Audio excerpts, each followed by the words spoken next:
It's Hello, it's Renee. I am here to talk to you today about vasodilators. What is that? Well, basically, it's medications that dilate blood vessels at the penis. Your Viagra, your Cialis, and all of the generic versions of those medications.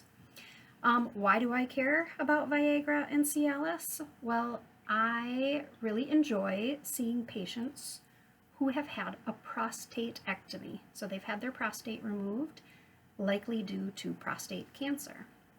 And a lot of my patients who are post prostatectomy have been prescribed a vasodilator. So they have been prescribed Cialis, Viagra, or a generic version. And when I get them into my treatment room and we're talking about evaluation, and I say, and sometimes on evaluation day, maybe the partner or wife comes in with the patient, and I say, okay, were you prescribed Viagra, Cialis? And the patient usually says yes. And then I usually ask, are you taking it? And the patient and the partner, if they're present, usually are like, oh my God, no. Okay, let's talk about that. Okay, so when people hear about Cialis, Viagra, obviously you're thinking erections, which is correct. It's a vasodilator. But after a prostate surgery, it's not always about erections for sex, okay? I can imagine the window after a prostatectomy is not the sexiest time in the world. You've just had surgery, you're leaking urine, you're not exactly interested in having sex, and neither is your partner. But vasodilators are prescribed for other reasons as well. So, why? Well, oftentimes these medications are prescribed at a lower dose, so it's maybe 20 milligrams, maybe 50 milligrams. Sometimes it's daily. Sometimes it's like 3 days a week.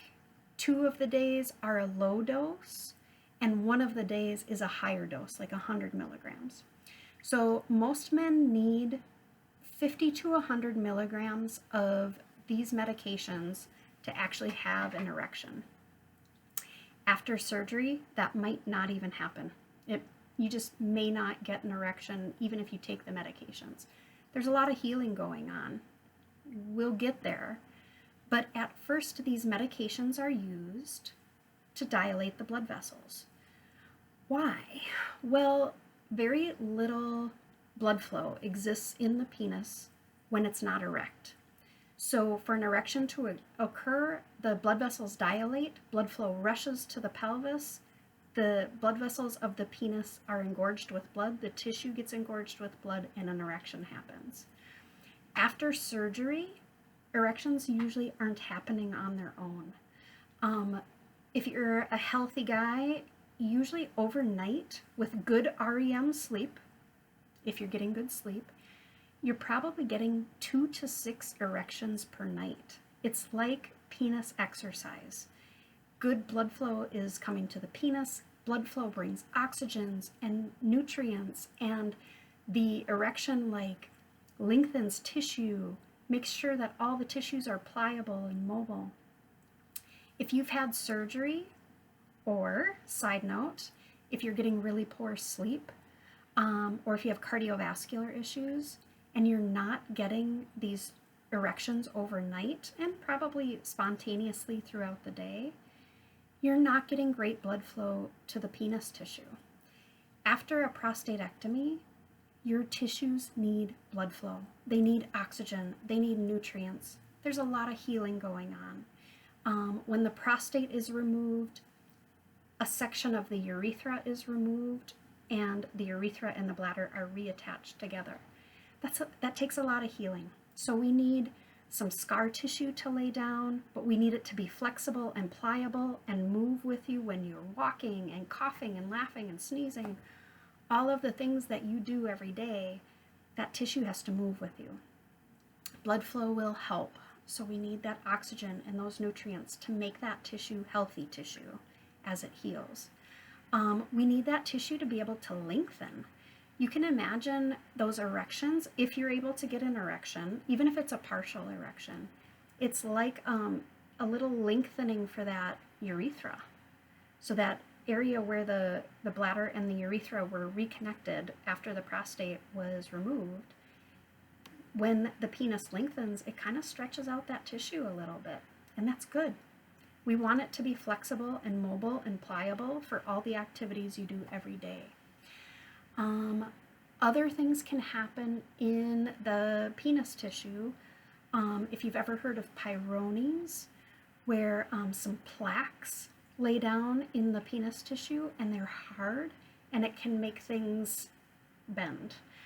That can make things hard for intercourse. It can make things hard for emptying the bladder. So for me, the moral of the story is, especially after a prostatectomy, if you are prescribed Cialis or Viagra, try taking it as prescribed. If you don't like how you feel, even if you don't get an erection, that's okay.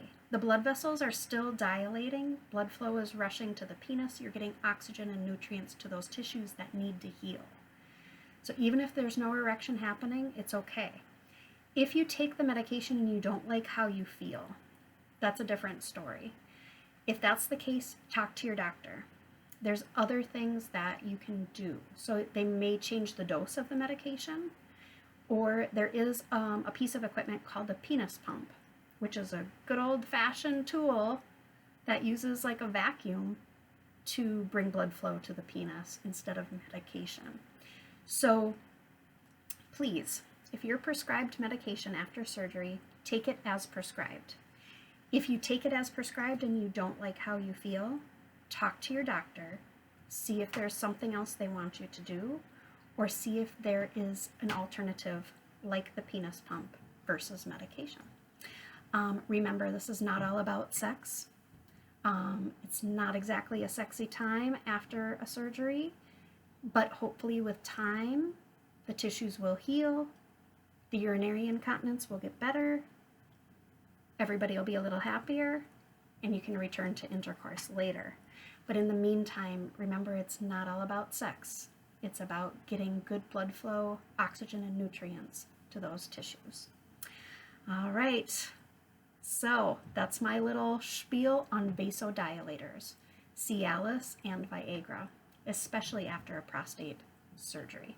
Okay, if you have any questions, if I'm your PT, you can let me know. You can contact us at the clinic, or of course talk to your doctor or pharmacist about any concerns you have about medications that you're taking, including Cialis and Viagra.